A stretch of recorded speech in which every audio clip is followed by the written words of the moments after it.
How is the pandemic remembered in Germany or any other country of your choice? How does the dominant discourse differ from the counter-discourse in this regard? Are there already forms of cultural memory?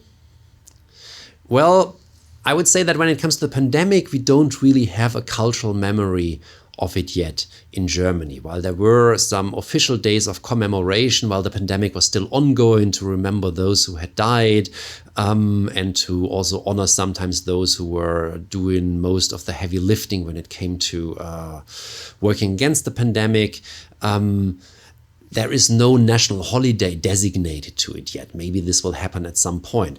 There are also very few cultural representations of the pandemic yet that really engage with a specific national context. There are no novels or films that I'm aware of. So this is still very much a matter of communicative memory. There's, of course, the media and the politicians who talk about this and who write about this, but also mostly people's everyday talk. And there's maybe therefore not yet quite a coherent picture. I would say that generally the pandemic is remembered, and this is of course a narrative that is pushed in particular by politicians, but also by parts of the media, as a big challenge that required sacrifice on everybody's part, but that was generally well managed by the state, which stepped up, and by most of the citizens acting quite responsibly.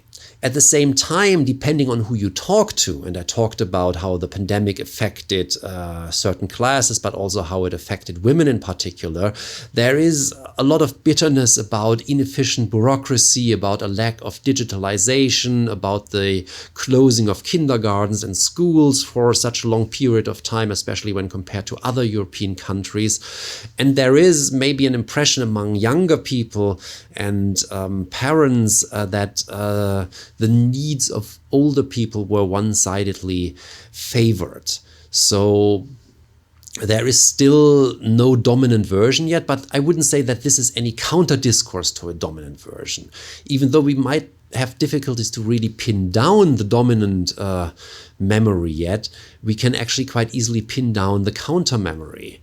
Because these would be the people who think that the pandemic wasn't really real, but that it was a moment of tyranny that was staged by those in power as a test run, as they claim now at the moment, for climate lockdowns that are supposed to come in the future, or for taking cash away by making us pay with our cards all the time, or generally restricting our rights as citizens and human beings. So we could say that the interesting case here is that the counter-memory, the counter-discourse is quite clear, whereas the official memory hasn't really been completely shaped yet.